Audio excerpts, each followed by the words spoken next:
જય શ્રી કૃષ્ણ. ચાલો આપણે એક ટેસ્ટી અને હેલ્ધી આઈસ્ક્રીમ બનાવીએ. એની માટે એક પેન લઈ લેવાનું છે. એમાં આપણે નીચે થોડું પાણી ઉમેરીશું, જેથી કરીને આપણું દૂધ ચોટે નહીં નીચે. આ રીતે પછી આપણે એમાં 500 ગ્રામ દૂધ લઈશું. ફૂલ ફેટ દૂધ લેવાનું છે આપણે. હવે ગેસ ચાલુ કરી અને આપણે એને ઉકળવા દઈશું. તમે જોઈ શકો છો દૂધમાં ઉભરાઈ ગયો છે. હવે આપણે એને 10 મિનિટ સુધી ધીમા તાપે રહેવા દઈશું. આ રીતે એને ઉકળવા દઈશું. 10 મિનિટ પછી આપણું દૂધ સરસ ઉકળી ગયું છે. જો હવે અડધું થઈ ગયું છે. પીણાઈએ છે એટલા માટે હવે આપણે એમાં 2 સ્લાઇસ બ્રેડ ઉમેરીશું.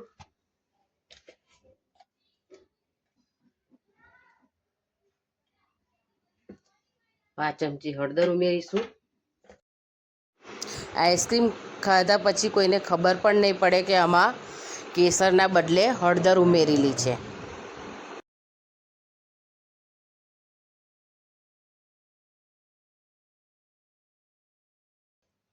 આપણે અડધો કપ ખાંડ ઉમેરીશું. એમાં તમને જેટલું ગળ્યું ગમતું હોય એટલું તમે ઉમેરી શકો છો. બરાબર. કાજુ પણ ઉમેરી દઈશું આપણે એની અંદર. ફ્લેવર માટે એલચી પાવડર ઉમેરીશું. બરાબર મિક્સ કરી લઈશું. આપણું મિશ્રણ સરસ તૈયાર થઈ ગયું છે. હવે આપણે ગેસની ફ્લેમ ઓફ કરી દઈશું અને ઠંડુ થવા દઈશું એને. આપણું મિશ્રણ સરસ ઠંડુ થઈ ગયું છે. હવે આપણે એને એક બાઉલમાં લઈ લઈશું.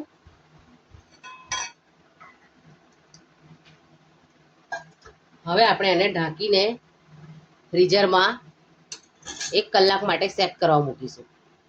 મિશ્રણને 1 કલાકનો રેસ્ટ આપી દીધો છે. હવે આપણે એને મિક્સરમાં ગ્રાઇન્ડ કરી લઈશું. હવે આપણે એમાં ઘરની મલાઈ ઉમેરીશું. એક મોટો ચમચો ભરીને ઉમેરવાની છે. તમારી પાસે ઘરની મલાઈ ના હોય તો તમે ફ્રેશ ક્રીમ પણ ઉમેરી શકો છો. હવે આપણે એને ગ્રાઇન્ડ કરી લઈશું. બતાવી મિશ્રણ તો આપણું મિશ્રણ સરસ ક્રીમી તૈયાર થઈ ગયું છે. તમે જોઈ શકો છો ફાઇન એકદમ. હવે કોઈ પણ કન્ટેનરમાં ભરી લેવાનું. તમારી પાસે સ્ટીલનું હોય, પ્લાસ્ટિકનો ડબ્બો હોય, ગમે તે એમાં ભરીને તમારે 8 કલાક માટે ફ્રીઝરમાં સેટ કરવા મૂકવાનું છે. હવે આપણે બદામ અને પિસ્તાની કતરણથી એને ગાર્નિશ કરી લઈશું.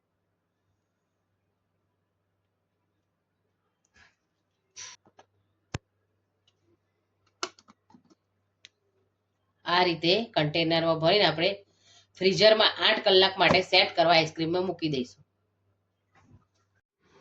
તો 8 કલાક પછી આપણો આઈસ્ક્રીમ તૈયાર થઈ ગયો છે. તમે જોઈ શકો છો કેવો સરસ તૈયાર થયો છે. તો મેં આઈસ્ક્રીમને સર્વ કરી દીધો છે. દર્શિલ, ચાલ આઈસ્ક્રીમ ખાઈ જો જોઈ. કેવું બન્યો છે આઈસ્ક્રીમ દર્શિલ? મસ્ત બન્યો છે. તમે પણ બનાવજો અને ખાજો અને મારા બારની ચેનલને લાઈક અને સબસ્ક્રાઇબ કરજો. કે કેવું લાગ્યું છે કમેન્ટમાં લખજો.